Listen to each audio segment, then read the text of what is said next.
What do you think most people get wrong about motivation? They think it's a permanent fix.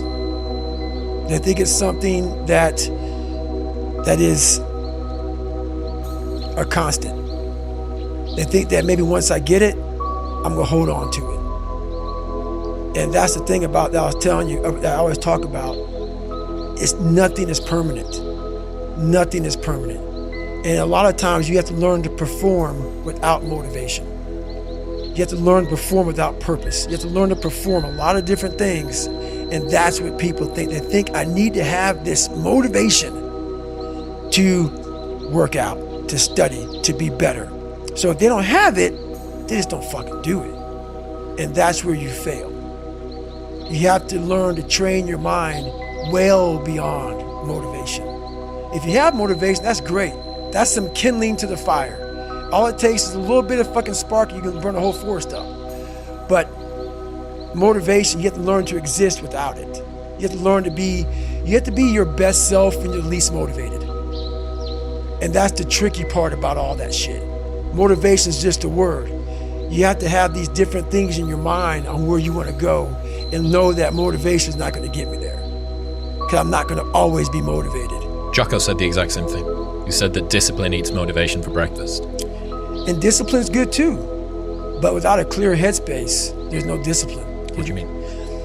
So let's say we have a circuit breaker, okay? And I'm loading everything up to one fucking circuit. Just load it up. It's gonna fucking blow. And once that thing blows, man, the circuit's all fucked up. You gotta have each thing plugged into the right spot, like a fucking crowded garage. You can't put anything in it. Once your brain is crowded, discipline is great, motivation is great, but if you can't fit shit in your brain because it's all fucking cluttered with shit, there's no discipline. You may have it sometimes when it fits in that crowded garage of your mind, but you don't have the consistency that you need to have with that discipline. So what are you talking about here? Are you saying doing self-work and reflecting on you as an individual? Are you doing therapy? I call it mental zones. I don't get into it much because it would be here all day. But basically, is you're organizing your mind so you can put that discipline. So a lot of people talk about discipline. Okay, great. Why do you fall off the fucking wagon? Why can't I continue with this routine? Going to the gym, being better, waking up early, eating the right foods. It's because maybe it's your kids, maybe it's your wife, maybe it's your job, and it's all just stuck in your fucking brain. You don't have it compartmentalized and organized in these nice shelves. Like you look in the garage, it's all fucking a nice organized militant garage. Hey, where are my dumbbells? Right there. A lot of people whose brain, hey, where's my dumbbells? Let me look. They're fucking throwing shit, they're looking through totes, they're all fucked up. So where am I gonna put discipline in that mind if I can't find other shit? You gotta be able to find all these different things in your mind. Oh, I can put discipline right there. I can put consistency right there. I can put all these things right there in that spot. So that's what I'm talking about. If your life is not organized, and your life being everything around you, because it takes one little fucked up piece of an outside interference to clutter your whole mind. Because it's on such a knife edge. That's right. And people don't get that. Your mind has to always be clear. That's why I meditate 2 hours every single night. Because I refresh, I reorganize the garage, which is my mind, every night.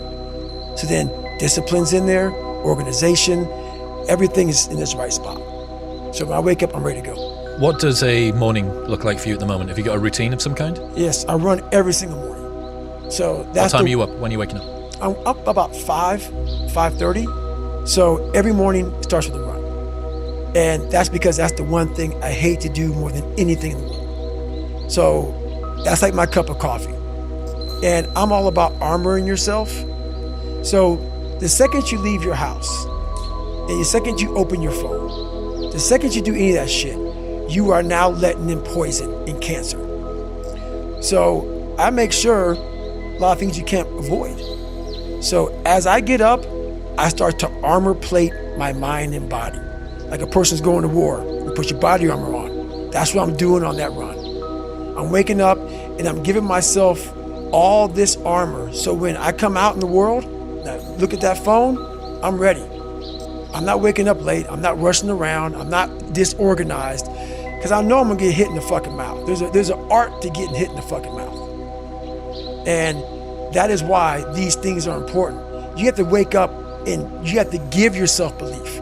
You have to give yourself confidence. So it starts with that run. So after the run, I come home, I eat something small. How long's the run typically at the moment? Nowhere under 12 miles. So 12 miles is the minimum. And what are you getting that done in? How long? It depends. Right now I'm running heart rate. So I'm running like 8:15s, 8:30s, because I'm retraining right now. Because what's that? Is that zone 2 for you? Zone 2. Yep. Because of the leg surgery I had. So I'm going back, starting from scratch. So anywhere from about 1:30 to 2 hours, I run every day. Mm-hmm. So you're fasted on the morning? Yes. Up, straight out? Straight out. 90 minutes to 2 hours of running, back, Yep. Eat, and I'm in the gym. So, and then after that, to whatever's on the plan for the day. That's how that works every day.